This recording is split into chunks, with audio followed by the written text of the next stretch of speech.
Muy buenos días, estimados hermanos. Gracias a Dios por un miércoles más que podemos estar con ustedes para aportar un tiempo de reflexión para nuestra vida y para nuestro crecimiento espiritual. Y es que una de las herramientas muy importantes para nuestro crecimiento es el estudio de la palabra.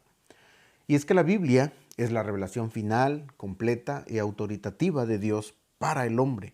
Es nuestra guía para la vida, es la norma por la que medimos nuestro comportamiento. Estoy seguro que fuera de la Biblia hay muchas cosas útiles que aprender, pero ninguna de ellas tienen la misma autoridad.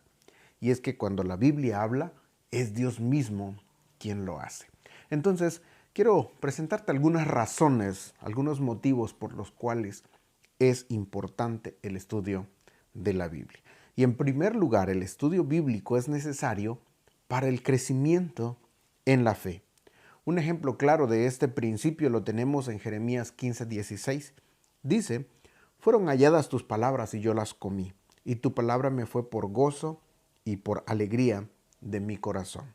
El profeta Jeremías devoró la palabra de Dios y ésta le produjo un gozo maravilloso en su vida. En su mensaje de despedida a los ancianos de la iglesia en Éfeso, Pablo les dijo lo siguiente: y ahora, hermanos, os encomiendo a Dios y a la palabra de su gracia, esa palabra que tiene poder para sobreedificaros y daros herencia con todos los santificados. Hechos 20:32. En pocas palabras, es la palabra de Dios la que nos edifica y hace que crezcamos espiritualmente. Una segunda razón es que el estudio de la Biblia es necesaria para vencer el pecado. Es necesario para vencer el pecado. Toda la armadura que Pablo describe en Efesios 6 tiene un carácter defensivo. Sirve para protegernos, pero hay una sola arma que es de ataque y es la espada del Espíritu, que es la palabra de Dios. ¿Qué es aquello que derrota la tentación y el pecado? Bien, en última instancia, solamente la palabra. Y el salmista escribe algo en relación a esto. Dice la palabra en Salmo 119, versículos 9 y 11. ¿Con qué limpiará el joven su camino? Con guardar tu palabra. Y también dice: en mi corazón he guardado tus dichos para no pecar contra ti.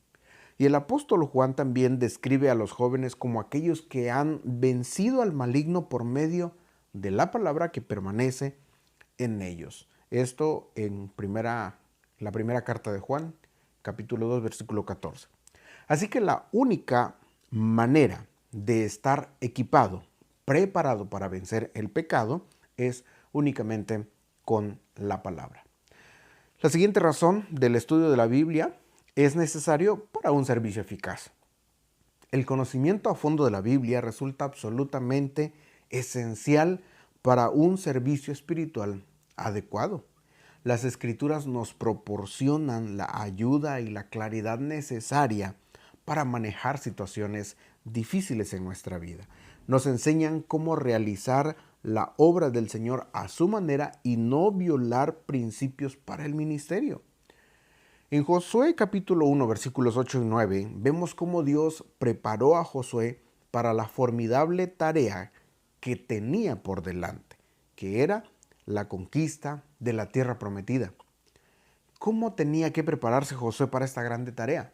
¿Tenía que estudiar administración o técnicas de liderazgo? ¿Debía leer algún libro acerca de cómo motivar a la gente o motivarse a sí mismo? No. Su máxima prioridad era estudiar y meditar la palabra de Dios. Y eso, le dijo el Señor, coronaría con éxito su ministerio. ¿Te has preguntado alguna vez cómo llegamos a ser buenos ministros o siervos de Cristo?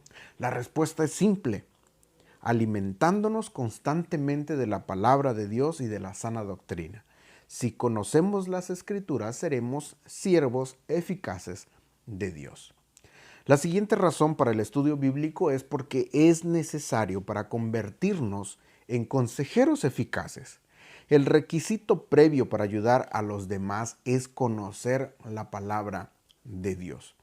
Pablo le dice a los corintios que Dios nos consuela en todas nuestras tribulaciones para que podamos nosotros también consolar a los que están en cualquier situación por medio de la consolación con que nosotros somos consolados por Dios. Ciertamente una de las maneras en las que Dios consoló a Pablo en medio de sus pruebas fue precisamente mediante las Escrituras. Pablo, a su vez, entonces, utilizó lo que Dios le había enseñado para ministrar y consolar a otras personas. Y la última razón que en esta mañana te presento es que el conocimiento de la Biblia es también esencial para hacer discípulos. En 2 Timoteo capítulo 2 y su versículo 2, Pablo le dice a su joven colaborador: lo que has oído de mí ante muchos testigos, esto encarga a hombres fieles que sean idóneos para enseñar también a otros. Una vez más constatamos que no podemos transmitir a otros aquello que nosotros no hemos aprendido. Para ser eficaces en la evangelización, debemos conocer la palabra de Dios. No hay nada tan desalentador como no conocer las respuestas a las preguntas que nos hace la gente, o conocerlas quizás, pero no saber encontrar un solo versículo que respalde. El conocimiento bíblico entonces es decisivo para la evangelización eficaz. Quiero invitarte a meditar entonces en estas razones y puedas ver y encontrar en ellas una riqueza maravillosa para decidirte a comenzar el estudio de la palabra. Y si ya lo haces, que sea algo que sea permanente entonces en tu vida. Que día con día tomes un pequeño tiempo para estudiar y escudriñar las Escrituras. Y puedas entonces ser bendecido, pero también ser de bendición a otras personas. Que tengas un buen día y que Dios te bendiga.